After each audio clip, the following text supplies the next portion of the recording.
Dear Jennifer, you have spoken about the power of harnessing connection and the power of Rotary to turn those dreams into reality. What examples have inspired you the most of over the year of Rotarians harnessing their connections to bring about change? Thank you very much.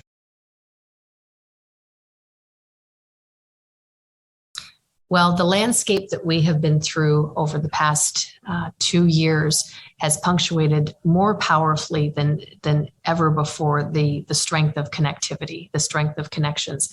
And one of the things that I like to talk about is the fact that Rotary exists very much unlike countries where we have no borders or boundaries, and that we get to, in essence, act as a big global country unto ourselves.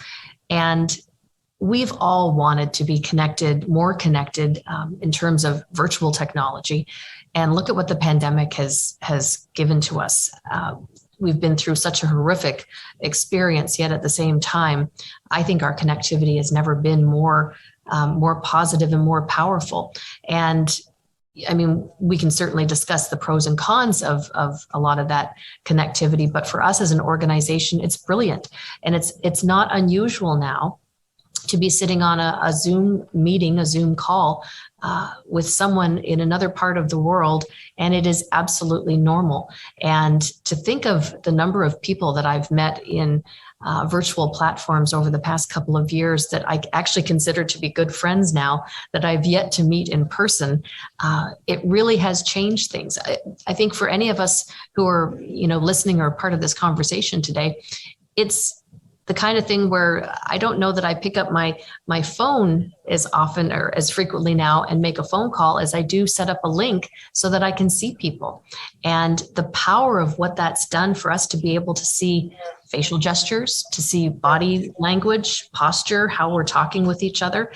When you talk about developing connections and the end result of wanting to create peace in our world, when we're able to connect in a much deeper, much more profound way, that's when we build world peace through understanding. And that's the hallmark of who we are as an organization, is knowing that we break down those barriers and we're able to create dialogue that does help to change things. So this is a really incredible time for us, this time of connectivity, and I don't see that changing. I think that that's something we need to take with us as we move forward into the we refer to it sometimes as the before times and the after times. Now that we're coming hopefully solidly into the after times, I hope that we continue this. It's been a profound change. With Rotary, I noticed it from the very, very first day I was involved, just their ability to be able to connect and network. So, for example, I turned up in headquarters in Everton and happened to have the global board meeting on. And so I was asked to give a presentation to the board. And sort of my father was a Rotarian, and I grew up with Rotaractors in the house as a child, and he was president of his local club and I think a district governor as well. So shared those experiences, and I met a whole bunch of new friends, and things moved on from there, and obviously sort of moved on into the partnership we've got now. But just some of the things which come out of that, it just absolutely blown me away. And so let's say the relationship between IEP and the Peace Group with Rebecca Crawl and Summer Lewis, we meet with them, not me, but the staff meet with them regularly every couple of weeks to discuss the partnership. There's always something new going on, incredibly collaborative and productive relationship. But two things I've just hit which really blow me away. And the first one is sort of in Nigeria.